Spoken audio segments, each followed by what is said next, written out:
जैसे जैसे टाइम बढ़ता गया, हम अपने बचपन को कहीं खो दिए।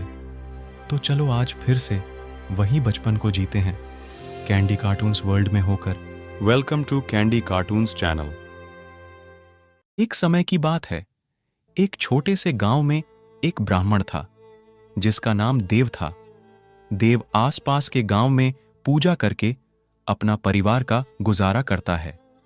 देव का आर्थिक स्थिति बेहद खराब था, लेकिन फिर भी देव अपने धर्म के पालन करके खुश रहता था। गर्मी का दिन था। एक दिन जब देव पास के एक गांव से पूजा करके अपने गांव को लौट रहा था, धूप के कारण देव बेहद थक गया था। इसलिए देव अपने गांव के किनारे एक वृक्ष के नीचे बैठ गया और थोड़ा आराम करने लगा। आराम करते उसका आंख थोड़ा लग गया। तभी उससे कुछ आवाज सुनाई दी। सोचा ये आवाज तो सांप का है, लेकिन यथा कैसे सुनाई दे रहा है। देव आंख खोला। जैसे ही आंख खोला तो देखा एक सांप उसके सामने अपना फन उठाकर है। देव डर गया। डर के मारे पसीना पसीना हो गया, लेकिन फिर भी हिम्मत करके देव अपने पास जो दूध था उस दूध को सांप को पीने को दिया। सांप बेहद खुश हुआ। यह सांप कुछ अलग था। उसने देव को देखा और कुछ कहना शुरू किया। सांप ने कहा, देव, मैं एक इच्छाधारी सांप हूं।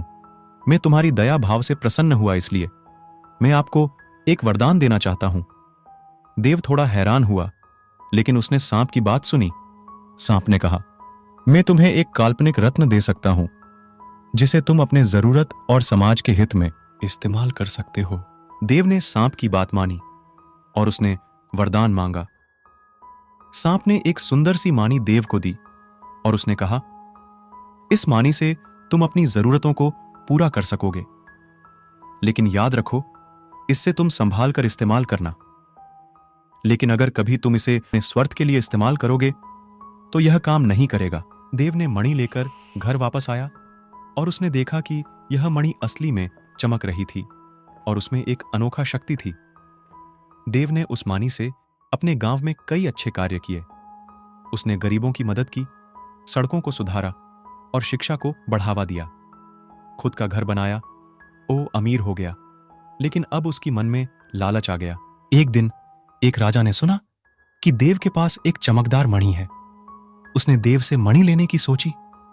राजा ने देव को बेहद सारा धन दिया और मणि को मांगा, लेकिन देव ने देने से मना कर दिया। फिर राजा अपने सैनिक को आदेश दिया, देव से मणि लेकर आओ। कैसे भी सैनिक ने देव को डरा धमका के उससे मणि ले गए। परंतु जब राजा ने मणि को अपने हित में इस्तेमाल किया, मणि काम नहीं की। राजा गुस्सा हो गया और देव को बुलाया राज दरबार में।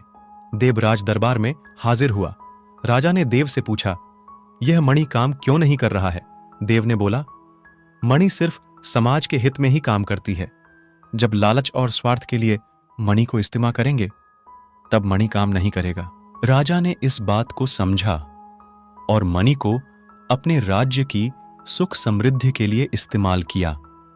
अपने राज्य के लोगों की मदद की और देव को अपने राज्य के प्रमुख मार्गदर्शक रूप में नियुक्त किया। अब देव और उनकी राज्य बेहद खुशहाली में है। इस कहानी से हमें यह सीख मिलती है कि शक्ति और संपत्ति को समाज के हित में इस्तेमाल करना चाहिए, ताकि सबको सुख और समृद्धि मिले।